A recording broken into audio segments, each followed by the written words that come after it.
cette prochaine quinzaine de programmation cinéma sur la toile, soit du 14 au 28 avril, je vous propose dans la sélection 4 films. Proxima, un film avec Eva Green et Matt Dillon qui retrace l'histoire d'une femme astronaute qui doit partir pendant 1 an en mission dans une station spatiale et qui doit se séparer de sa petite fille de 8 ans.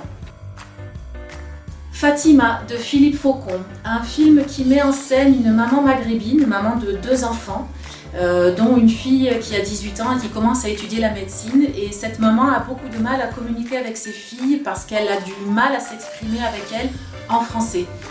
Et lors d'un accident de travail, elle est arrêtée et elle va enfin pouvoir exprimer à travers sa langue, l'arabe, tout ce qu'elle ressent vis-à-vis de ses filles. C'est un très joli film.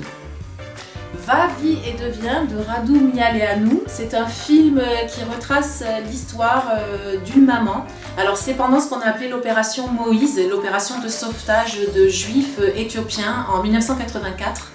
Et c'est un film qui raconte l'histoire d'une maman chrétienne qui pousse son fils à mentir sur sa religion pour pouvoir partir en Terre Sainte, en Israël, et être adopté.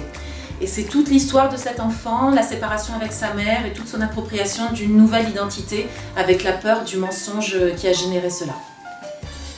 Et enfin un film qui n'a rien à voir avec la thématique mère-enfant, mais dont je vous avais déjà parlé lors d'une sélection sur la toile, un film islandais qui est un de mes films préférés dans l'histoire du cinéma, qui s'appelle Des chevaux et des hommes. C'est Benedict Eriksson, c'est l'histoire d'une petite communauté rurale en Islande où les chevaux font les liens entre les histoires de voisinage, entre espionnage, histoire d'amour. C'est un film avec un humour extrêmement drôle, parfaitement cinglant et qui vous fera passer un excellent moment par ces temps moroses de confinement. Pour le Quai des Docs, 2 films qui traitent de la thématique de l'adolescence.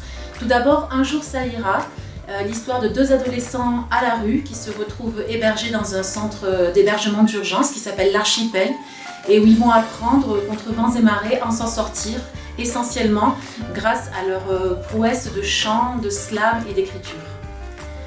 Première solitude de Claire Simon, un film très intime sur les adolescents à Ivry dans un lycée, entre les heures de cours, entre les cours, dans les couloirs, au détour d'un bâtiment. La caméra s'installe au milieu de leur conversation, de leur intimité. C'est un film très très joli sur cette période-là de la vie.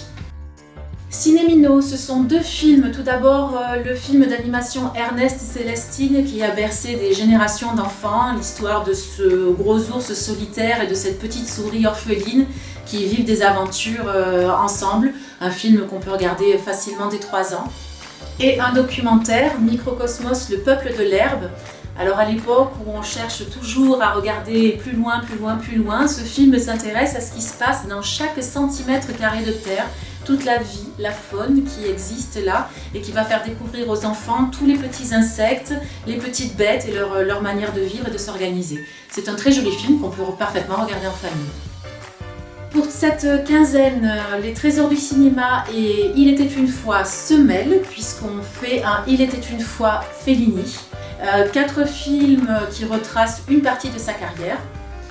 La Dolce Vita, Il Bidone, Répétition d'orchestre et Les clowns. Donc de quoi s'amuser, de quoi rire, de quoi pleurer, de quoi découvrir l'Italie des années Fellini.